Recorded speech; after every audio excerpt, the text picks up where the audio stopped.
Dhaabbata kana gidduu sun taane isaan mataa isaanii keessa hojjeta mootummaa keessa jira malee. Okay. Dhaabbata keessa hin jiru. Meeqa laalanda atama mana barumsaati. Assalamu alaikum warahmatullahi wabarakatuh. Hordoftoota asubirraa hundi keessan bakkuma jirtanitti nageenya rabbi isin bira yaatu. Isin jalaa badeen ture arraan tanammoo deebiitiin jira. Ji'a tokkoo fi waa booda deebiitiin jiraachuu dhiifama isin jala badee. Namoonni baay'een gartee keessan dhuftanii waa'ee gartee shamarran keenya kan gartee hojiidhaaf biyyoota arabaa deeman shamarran gartee karaa seera qabeessan biyyoota arabaa gartee deemaa jiran mootummaan dhaabee jira. Oduu akkanatti gartee sooshaal miidiyaa gubbaarra deemaa jira. Wanni kun maal jettanii gartee keessan dhuftanii na gaafatan. Waa'ee kanarraa waan qabatamaa jiru isiniif qabadheetiin jira hanga dhumatti na wajjin turadha. Waan kana gartee nama gartee keessa beeku nama gartee dhimma kana gubbaarra dalagu dawwalellee gartee waa inni jiru wajjin kan hubannu ta'a saniif hanga dhumatti na wajjin turadha. Namoonni gartee yaasuu birraa sabiskiraayib gootanii maatiin ta'an sabiskiraayib godhaa maatii ta'adha. Silaasoo kuma dhibba galchitanii ani immoo yeroo hunda isiniifin jabaadha dalagaa jechuudha. Waan qabatamaa jiru jechuudha wajjin kan dhageenyu ta'a jechuudha. Hanga dhumatti na wajjin tura. Aloo. Haa kabajamoo. Jirra jirtu nageenya badhaadha. Akkam akkamii nagaami? Harkamuun akkam. Jirra galata rabbii. Jirra nageenya kuna. Hojiin akkamii? Hojii akkuma jirru bakka jirrutti alhamdulillah jennee galateeffachuu. Alhamdulillah. Kan isin jiru? Mee waa'ee dhimma gartee shamarran keenya kan gartee biyya arabaa karaa seera qabeessaan deeman kana wal qabatee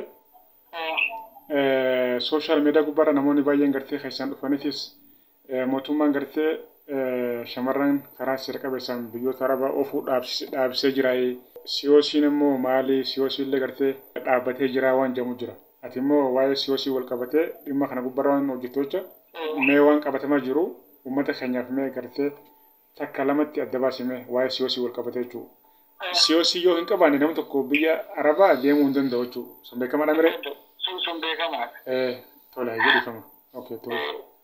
Rakkina qabu tokkoffaa makkan nutamma kana duraanillee walillee geenyee namoonni dhaabbata siyoosii kana leenjisan naannoo namoota 50 olii kan ta'an dhaabbata akkasii wal geenyee mari'annee haasofnee turre yeroo darbe jemmoo soostitti. Okay. Kun dhugaa dubbachuuf kumaara siyaasaati. Lammaffaa naannoo Oromiyaa irratti koo dhiibbaa guddaa fidudha malee amma naannoo Amaaraa yoo ilaaltu hojjechaa jiru hojiirra jiru siyoosii isaanii yoo ilaalta hin turu yeroodhaan ba'a as magaalaa Finfinnee keessa hin hojjetama. Kana bira immoo utuu darradduu nutanna marsaa muraasa jechuudha kan nuti qormaanne amma yoona. Okay. Marsaa kana keessatti kan dhufanii jalqabarra yoon sii kenna eeyyama nuu kan kenne isaanii beekamtii kan kenne isaanii kan dhufee qormaatullee isaan mataa isaaniiti. Mootummaa federaalaati moo? Kan naannoo Oromiyaati. Kan naannoo Oromiyaa kana immoo kan hoogganu immoo kan federaalaati. Fakkeenyaaf amma siyoosiin yeroo qormaatamanii siyoosiidhaaf gaafa dhiyaatan Aayidilaa Booroon hin jiran ture kan ministeera. Ashaaraan kennamu sun amma Aayidilaa Booroon sun kan ministeeraati. Kan federaalaa jechuudha. Kanaafuu bakka kanatti kan federaalaa hojii walitti hidhamaa waan ta'eef achitti qabamaa hin ergama dhugaan jiru. Ergasaan kan ammoo hundammoo Aayidilaa Booroon mana gaafatu hin kenninaaf erga kennee fi gootee qormaatanii siyoosisa kan seksis jedhanii dabarsuu erga dabarsanii siyoosii keenya immoo oollaan gochuu qabu turan. Osoo kana hunda hin tineedhanii immoo nuuf immoo maal godhani? Marsa jalqabaa waan seeji'amu kan naannoo Oromiyaa akka siyoosiin kun oollaan irra noolle godhan gaafa haala kana baballeessuu barbaade. Okay, amma Oromiyaadha oollaan hin ta'u jechuudha dhaabbatee jira. Dhaabbatee jira amma oollaan hin ta'u. Okay, hayyee takka. Takka jedhe erga oollaan irra immoo hin oolle ijoolleen qormaatamanii eejinsonni garaagaraa harkaa qaban jiru kan madaalli ga'umsa ogummaa fudhatanii ka'anii siyoosii milkaa'an jedhanii eejensiin immoo ijoollee kanaaf viizaa hojjisiisee kontiraata erga xumuree fi akka hin deemne ta'a sababii ishee kanaaf eerpoortiin darban ga'a. Kana qaban taanaan deemuu hin danda'a. Deemuu hin danda'a. Kaansel jaatan. Oollaan hin taane taanaan kaansel godhuu milkaa'uu jechuudha. Walumaa gala kana yoo gacheelli amma nuti gaafannee jira. Yeroo darbe maaliif eeyyama kan nuu kenne isinii gara hojiitti akka gallu kan nu godhe isinii. Hojii kana immoo xummoo yoo xiqqaate bantee hojii kanatti galuudha meeshaa sana hunda bituudhaaf. Mi'a tokkotti baate. Okay, miliyoona tokko. Mi'a tokko ol baate. Namni xiqqaadha miliyoona tokko. Kana hundayyuu immoo ilaalanii waan xiqqoo rasii darbuu hin danda'an eeyyama kana gaafii kana itti cannaqanii maal jedhanii. Eeyyama kana sii kennanii si harkaan ga'u mootummaan immoo erga eeyyama kana sii kennee si harkaan ga'e hojjetu jedhee hojjetu dabalee maaltu cufsiisuu geesseedha. Okay. Amma isin guutumatti dhaabaa isin jammoo? Xalayaan kan federaalaa irraa dhufe kan mubaraan mallattoo ishee ergite guutummaan guututti akka dhaabbatu. Akka dhaabbatu okay. Yoommoo yakki immoo kana gadi jiraate malaammaltummaan foorjii hojjechuun illee yoo jiraate mataa isaanii keessa fattashuu qabu malee mutamma siyoosii kana osoo qormaatu hin taane hin barsiisna akka isaan qormaataaf dhiyaatanii goonaa kan dhufee qormaata Oromiyaa mataa naqee Oromaan immoo erga dhufee qormaatee kan siyoosii dabarsu isaan nooyi miti. Okay, isin nagala injistanii booda kan dhufee qormaata kan dhufu ola gubbaa dhufu jechuudha. Warra gubbaatti gama mootummaati erga gaaffii isaaniitti shoosii kana milkoofte jedhanii dabarsanii Oromiyaa deemanii achitti oolaanii ta'uu didee yookiin immoo oolaanitti immoo foorjiidha yoo kan jedhan ta'e isaan ammoo foorjiidhaadha. Isaanuma mataa isaanii wal fattashuu qabu malee dhaabbata kana keessa isheen hin qabatu. Okay. Kana keessa malaamaltummaa seenaa jiraachuu ka mootummaa beektu. Malaamaltummaan dhaabbata kana gidduu osoo hin taane isaan mataa isaanii keessa hojjeta mootummaa keessa jira malee. Okay. Dhaabbata keessa jiru meeqa laalanda atama mana barumsaati barsiistee ani barsiisee rakkootti naa qormaatii jettaani dhufeessii qormaata darbeera jedha gargara booddee fuudhee galee siyoosii kana online kan godhu biiroo isaanii mootummaadha ofuma isaan dhimma soosieetti isaanii ilaalta irargedha hin hojjetu. Ammaan tan okay. Ijoollee kan naannoo Oromiyaa irratti fudhatan amma kan federaalaa ta'e gaafa ta'an ilaaltu irargedha. Okay. Amma kan okay kan Oromiyaadhaan walumaa galatti dhaabbate jechuudha. Walumaa galatti dhaabbateera bakka amma fakkeenyaaf nuti ijoollee naannoo ijoollee 100 farka qabna ijoollee kana akkam goona jennee ofii keenyallee gaafannee namoonni akkasii kun dhaabbata 50 ol ta'e Oromiyaa irraa walitti dhufnee maal gochuu qabna jennee gaafa nu gaafannu isin maqaa kana riippoortii godhaa kan jedhu immoo xalayaan biraan ooluuf. Riippoortii kan gootan eessatti yoo?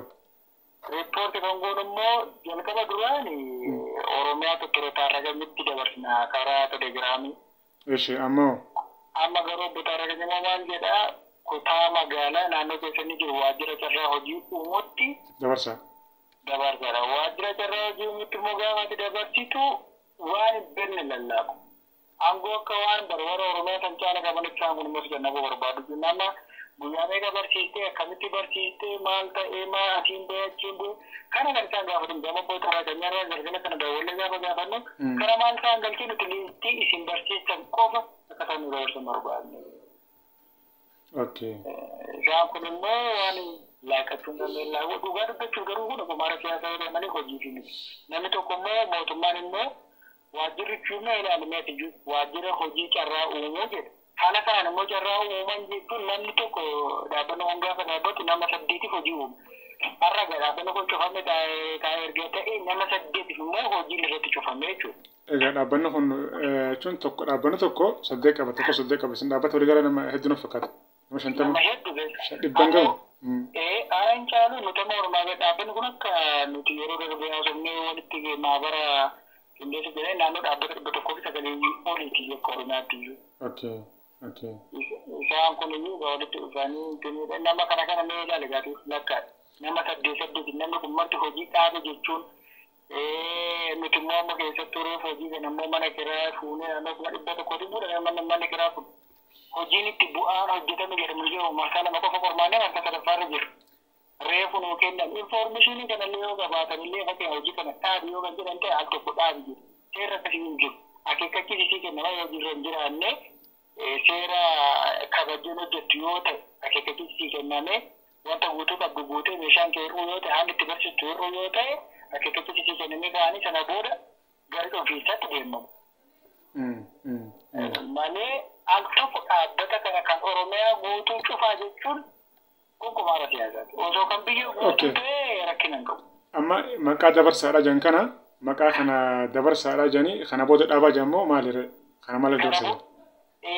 Xalayaan kan ministeera biraa dhufe dhaabaa jedha. Garuu isaan kun immoo maal nuun jedhu hanga kun riifoormirra jira waan ta'eef hanga nuti galmeessaa jennutti hojii kana guutummaan guututti nam tokko akka hin galmeessin nama haaraa. Nama Afrikaa qabdan immoo akka gara Oromiyaatti nu dabarsisanidha. Isaan dabarsa duuba ammoo yeroo dabarsa maal isin jenna isaan quban qaban immoo isaan maal waliin jenna?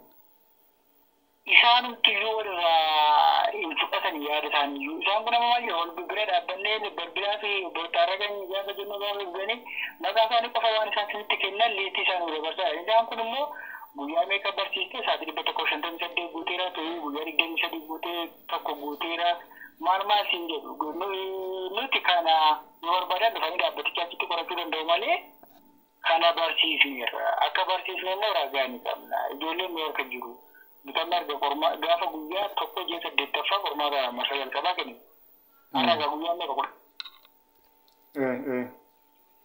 okay aye almeetino okay qormaata dabarsuu barbaanne ture isaan immoo gidduutti haadha kan hin dhufee erga dhufee immoo maqaa dabarsaadhaan amma guyyaa kana lakkoofne namni ji'a iyyuu guute jira guyyaa 21 iyyuu miti. Okay kan barachaa jiru jechuudha. Bakka iddoo biraan gaafanne. Karaa koreen dhaabbatan jiru dhimma kanaaf dhaabbanni walitti gurmaa'ee koree qaba beektaa? Okay isaan okay. Koreen kun immoo gara fuulduraatti deemnaan gaafannaa waliigaltee akkasii goonee walgeecha haala sisteema hin xumuranne. Okay. Garuu dhugaa jiru dubbachuuf haala kanaan ulfaata baay'ee sisteema isaanii irratti nama qaba yoo ta'e sisteema isaanii ifaanii farakkinni keenya kana jedhanii himuu. Amma waan sirrii ta'een sababa hojiin kun dhaabbatuuf nutti hin jiru. Sababa kana kanas amma mootummaan asirratti fakkeenyaaf kan federaala kan Finfinneedhaa kophaachuu sandeetti jira hojii miti.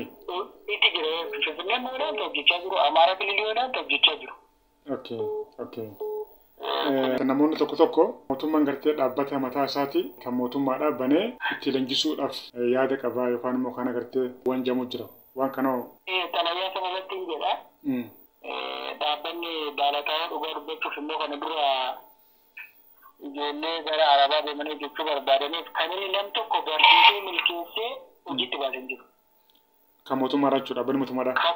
Kan mootummaadhaa har'a ta'ee har'a hojjechuun dura immoo biyaansi ofuma isaatiifuu qindeeffatee hojichatti kan dhaabbata mootummaatti yoo kan baratan ta'e achitti haala jiru hunda sisteema isaa qopheessee xumuratee bakka isin dhaaban jechuu qaba malee ijoolleen kun amma kan nu harka jiran kun yookiin akkatti fudhanne siyoosii yookiin nu harkatti hin fudhanne kun gama biraatiin dadhabbina biraa qaba malee yookiin immoo namoonni dhaabbata kana dhaaban akka kisaaraa keessatti kufan biyyattiin akkanattu qaala'insa jireenyaatiin baddeetti kana keessa immoo hojii dhabaa hedduutu jira namoota hojii dhabaa kanaaf immoo barsiisanii yeroo itti silaa gara biyya alaatti illee geggeessanii jiru namni jiru isaa jijjiirratutti isa hojjeteen iyyuu harkaa bittiftanii gara nuyyuu qaala'insa jireenyaa keessa namni hojii dhabummaatti nu oofaa jira jechuudha mataa keenya.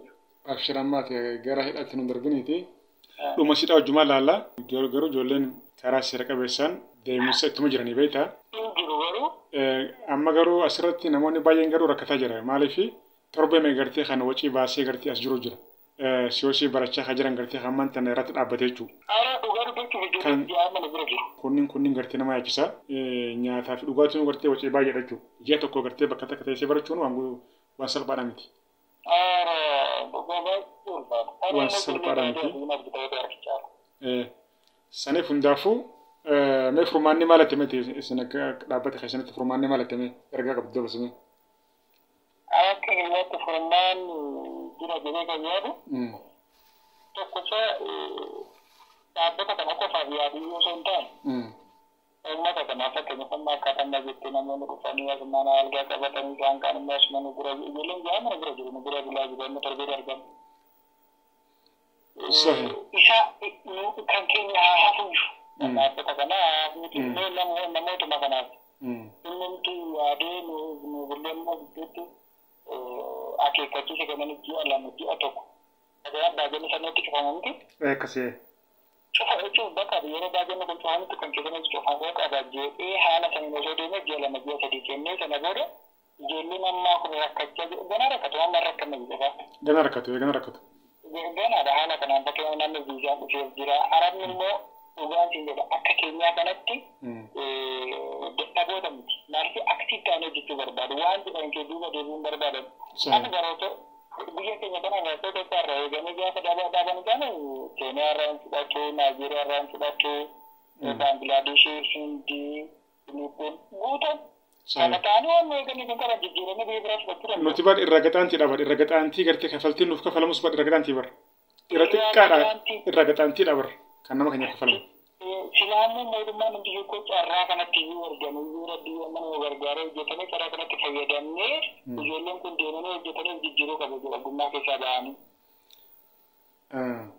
Kanaafuu mootummaan aan akka tiyyatti carraan inni kennuu qabu dursee murtoo kana fudhachuun dogoggora. Lammata immoo ji'a lama ji'a sadii akeekkachiisa kennee kana gidduutti hojjetadhaa achi booda immoo cufamuu qaba jedhee karaa dhaabbata mootummaa galataa jedhu immoo haala mijeessee erga xumurate osoo hojiin kun addaan hin citin kallattiin gara galataatti deebi'ee achi yoo hojjete miidhaan qabu jala qofaatti. Kanaan ala garee har'uma dhaabee har'uma namoonni xixiqqaa kanatti miliyoon lakkaa kanan gosa garee oromaa gara deebiitti rakkina yoo jiru jechuudha. Ani formaali kanan jira yeroodhaaf hojii mootummaa itti fufee akeekkachiisa garuu kennee yommuu dhaabbanni rakkina qabu jiraatu dhaabbata irratti cufu. Dhaabbata seeraan immoo imaamata mootummaa hordofee deemu immoo hojiitti galchuu. Galatoomii. Rabbiin gartee biyya keenyaa fi uummata keenyaaf illee rabbiin nagaa kennuu fi rabbi nagaa buusu. Galatoomii fadhu. Hordoftii asubirraa akkuma dhageessan kana wanni qabataman jiru kana dabalata naannoon Dabuubilleen siyoosii leenjisa ture garuu ammaan tana mootummaan dhaabsisee jiraachuu naannoo Dabuub fi naannoo Oromiyaa walumaa galatti siyoosii leenjisuu mootummaan dhaabsisee jiraachuudha. Finfinnee duraanis ni eegalamtii jaama ture garuu hangamatti siyoosii leenjisuu akka federaalaatti jechuudha. Siyoosii leenjisuu Finfinnee keessatti hin eegalle jechuudha. Hangamatti hin eegalle waan kana booda as deema kan isin biraan ga'u ta'a galatamu ulfaadha. Viidiyoo kana laayik share godha namoonni biraan gaadha. Garuu qaamni gartee dhimmi kun laallatu waan kana dursee jechuudha yoo gartee akka Oromiyaatti gartee kan dhaabbatullee yoo ta'e dursee akeekkachiisa kanneen sanboota gartee yoo silaa cufee gaariidha akka gartee yaada fayyadee jechuudha. Ijoolleen baay'een shamarran keenya gartee baay'een jechuudha baadiyyaa garaagaraa irraa fagoorraa jechuudha bakka fagoorraa dhufanii Finfinneedhaatti jechuudha yookaan immoo Adaamaadhaatti yookaan immoo naannoo Oromiyaa garaagaraatti dhufanii torbee lama torbee sadii gartee wacii baasaa nyaataa dhugaatiin gartee irra deema bakki gartee teessuun hundi maallaqaa wanni hundi maallaqaa jechuudha wacii baasaa jiranii kana hunda gartee kan laffa'anii irratti dhaabbatee siyoosiillee waan gartee laffa'aniif sanillee hin fudhanne jechuudha. Mootummaan gartee waan kana gartee qaamni gartee dhimmi ilaallatu keessa deebi'ee qorannoo godhee yoo gartee malaamaltummaan gartee waan kana keessaan deemaa jiraatullee kan ta'u ta'e warreen gartee malaamaltummaa kana oofaa jiran moggatti baasee hojii kana osoo gartee uummata keenyaaf itti fufeen jaachuun wanda jira ifa isinitti na fakkaata. Garuu shamarran deemaa jiran kana booda wanni ta'a maalii waan jiru wajjumaan garraachuudha. Garuu qaamni gartee dhimmi kun ilaallatu please waan kana gartee solvi godhaa isin jenna galatuma ulfaadhaadha. Assalamu alaikum.